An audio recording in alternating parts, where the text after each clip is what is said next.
Hey boys, it's Impulse again. Hope y'all got some water, because we gotta stay hydrated, you know what I mean? Alright guys, since we already did 2 out of the 4 main legendary JDM cars, let's go on to the next one. You may be asking yourself, which one, Impulse? I thought it was Christmas. I didn't know. How about the goddamn Supra? The Supra was so good, but what made it so good? You know I love that shit! So the legend starts way back in 1978. Back when the UK had its first test tube baby. It's a true fact, look it up. Huh? The Supra was born and it was based off the Toyota Celica. And it was kinda, kinda mid. Its main goal was to compete against the RX-7. And have you heard about that car before? Not me. The original Celica Supra was powered by the legendary 2000 GT M engine with 2 more cylinders that made it out to be a 2.6 inline 6, making a whopping 110 horsepower. You may be saying, Impulse, that's not a lot of power. What made this thing so cool? I mean, like I said, it was kind of mid. But this was the beginning of the legend. Since it had an inline 6, it was a bit longer than the original Celica, so it actually had a longer hood to accommodate for that M engine. The Supra actually wasn't called the Supra at first. It was called the Celica XX. So when the States got the Celica Dos Equis, they were like, yeah, that's not gonna work for us. We're just gonna call it the Celica Supra. And that's how the Supra basically got its name, was just because Americans were just like, yeah, we're different. Lotus, that British car company, also worked on the car to try to make it more fun, because Toyota doesn't scream fun to me, honestly. You're mocking me. And that's how the A40 was born, or the MK1, which wasn't the official title of it. But for some reason, everybody calls it that now. Then in 1981, the MK2 came out. So yeah, Americans also changed the name from the A60 because they just were like, nah, we don't like that, man. We're just the Mark II. Americans just don't like going with it, man. What can I say? We just built different is all. And like the last Supra, this was kinda eh. The Supra decided to break free from the Celica and become its own car in 1986. While it looked good, it also got a little bit chunkier and gained 500 pounds. Damn. So while it got a little bit more powerful, it didn't get much better because it was a chunky boy. The MK3 really didn't get off to a good start. It was just mid.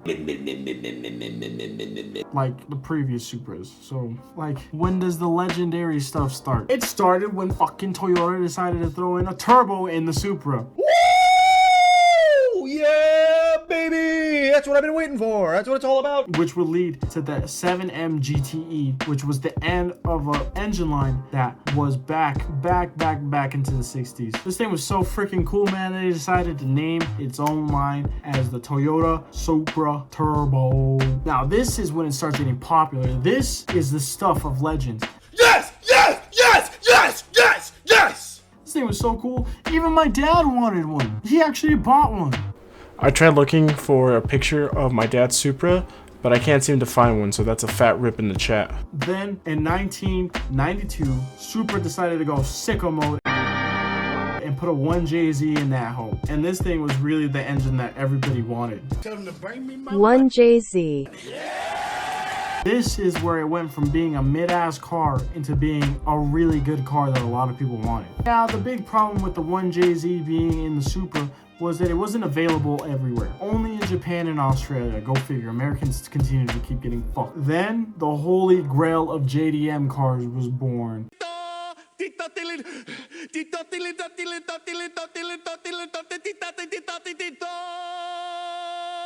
The Mark IV Supra with the freaking 2JZ in it, bro. If you don't know about this car, man, I don't even know what to say to you, man. You have been living under a rock. Who are you people? Anyways, this car is so good that I could just drop a whole video about the Mark IV Supra and how legendary it really is. This thing is so good that it became a movie star, and it created so many car enthusiasts. This was just like the driving point of car enthusiasts. It introduced a bunch of Americans into the JDM scene. People around my age or a little bit older. This is one of the cars that everybody wanted. I don't know, maybe it's got something to do with that little Fast and Furious series that's been going on for like 20 years now. I can't confirm it, but that's where everything comes from, I think.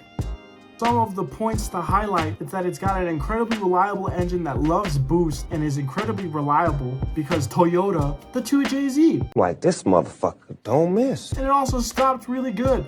It looked sexy, it looked aerodynamic, it was just it. Plus, it had a 2JZ in it. Design of this car and the engine alone were enough to create one of the most legendary combos ever, man. I'm sure when you think of Holy Grail JDM cars, this is either the first or second car that you think about. And I also forgot to mention that it comes with the fucking 2JZ. 2JZ is so good, man, that it's one of the greatest cars ever. Like, if you know a little bit about cars, that you could just put on a bigger turbo, downpipe, you're able to push incredible horsepower numbers. Like, this thing was more powerful than F1 cars back when it came out with simple bolt-ons and a tune. Like, you're creating 800 horsepower easily back in the day, which was absurd. That's more impressive than 1,000 is today. Speaking of today, people are pushing this car to incredible limits. The engine's making 1,000 horsepower. If your Supra isn't making 1,000 horsepower, then it's not fast enough. That's just crazy to think about how influential this car is to the culture. That's what I'm talking about!